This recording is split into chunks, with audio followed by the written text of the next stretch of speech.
Pakistan super লিগের PSL এ এবার আসলে প্রথম ম্যাচেই মাঠ নামছেন মোস্তাফিজুর রহমান, পারভেজ হোসেন ইমনরা। উদ্বোধনী ম্যাচে বর্তমান চ্যাম্পিয়ন দল লাহোর কালান্দার্সের প্রতিপক্ষ নতুন দল হায়দ্রাবাদ কিংসম্যান। বিষয়টি নিশ্চিত করেছেন পিএসএল এর চেয়ারম্যান সালমান নাসির।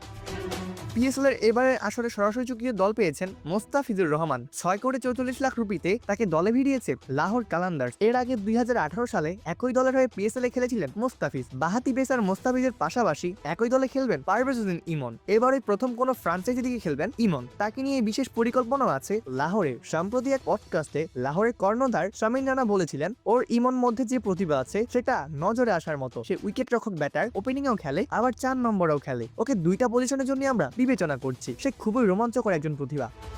পিএসএল এর এবারে আসলে প্রথম ম্যাচ আয়োজিত হবে লাহোরে, এই বিষয়টি জানিয়েছেন সালমান নাসির। তিনি বলেন 26 মার্চ এইচবিএল পিএসএল এর প্রথম ম্যাচ লাহোরে হবে। উদ্বোধনী অনুষ্ঠানও লাহোরে হবে। আর প্রথম ম্যাচ লাহোর কালান্দার্স এবং হায়দ্রাবাদ কিংসম্যান মুখোমুখি হবে। প্রথম লেগের বেশিরভাগ ম্যাচ হবে লাহোরে। দ্রুতই টুর্নামেন্টের সূচি প্রকাশ করা হবে জানিয়ে তিনি বলেন, চলতি সপ্তাহের শেষ দিকে সূচি প্রকাশ হবে, তখন সবকিছু পরিষ্কার হয়ে যাবে। আমাদের কিছু একটা আছে। বিদেশে থাকা পাকিস্তানিরাও পিএসএল এর অভিজ্ঞতা নিতে চায়। দেশের বাইরে ম্যাচ আয়োজনের সম্ভাবনা উড়িয়ে না দিয়ে তিনি আরো জানান, এটা এখন বৈশ্বিক টুর্নামেন্ট হয়ে গেছে। খুব সম্ভবত আমাদের একটা ম্যাচ বিদেশে নেওয়া উচিত, এবছর হোক বা পরের বছর। সপ্তাহের শেষে এটা পরিষ্কার হয়ে যাবে। পিএসএল এর এবারের আসলে দল পেয়েছেন 4 বাংলাদেশি ক্রিকেটার। মোস্তাফিজুর রহমান, ইমন ছাড়াও দল পেয়েছেন রিশাদ হোসেন ও নাহিদ রানা। লেগ স্পিনার রিশাদকে দল নিয়েছে নতুন দল পিন্ডিজ। নাহিদকে দলভুক্ত করেছে পেশওয়ার জালমি।